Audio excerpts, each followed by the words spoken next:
రోజొచ్చేసి college అయిపోయిందని చెప్పి బుక్సెస్ అన్నీ సర్దుదామని చెప్పి బ్యాగ్ తీశాను. ఎగ్జామ్ అయిపోయింది. అంతే ఇంకా బ్యాగ్ ముట్టను గూడా ముట్టలేదు. అన్నీ అదే బ్యాగ్‌లోనే పాడేశాను.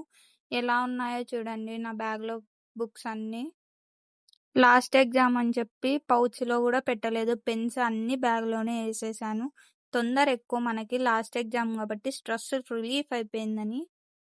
ఇది మన కాలేజ్ బ్యాగ్. దీంట్లో చూడండి ఎన్ని పెన్స్ పెట్టానో. ఏదో పెద్ద నేనే రాసేసేదానిలాగా. ఇది college bus pass. Bus pass ఎనకాల టైమ్ టేబుల్ గూడా పెట్టుకున్నా. పెద్ద టాపర్ అన్నట్టు. డైరీ గూడా పెట్టుకున్నాను. ఏమైనా రాసుకుందామని చెప్పి. ఇదే నా క్యూట్ డైరీ. బ్యాగ్ సర్దుతా ఉంటే నా బ్యాగ్‌లో నుంచి మనీ బయటపడ్డాయి. ఇలా మీ బ్యాగ్స్‌లో గూడా ఎవరైనా మనీ దాచుకుంటారా? ఇవన్నీ నేను మీషోలో ఆర్డర్ జేసుకున్నాను. క్యూట్‌గా ఉన్నాయని చెప్పి. నెక్స్ట్ ఇవే మొత్తం సబ్జెక్ట్స్ వైస్ అన్నీ సెపరేట్ చేశాను. Materials, notebooks. ఇన్ని పీడీఎఫ్స్ జిరాక్స్ చేపిచ్చినాను. ఇందులో ఒక్కటే సరిగ్గా చదివిండం మనము.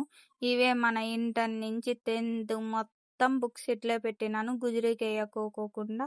అలా తీస్తూ ఉంటే 10థ్ క్లాస్ నోట్‌బుక్ కనిపిచ్చింది. నోట్‌బుక్‌లో వచ్చేసి ముందు హ్యాండ్ రైటింగ్, ఇప్పుడు హ్యాండ్ రైటింగ్ కంపేర్ చేద్దామని చూస్తన్నాను. ఇందులో అయితే ఒక్కొక్కరితో ఒక్కొక్కటి రాపిచ్చింటాను. నా హ్యాండ్ రైటింగ్ కన్నా నా ఫ్రెండ్స్ హ్యాండ్ రైటింగే ఉంటాయి. మీరు ఇలా మీ బుక్స్ దాచిపెట్టుకున్నారా?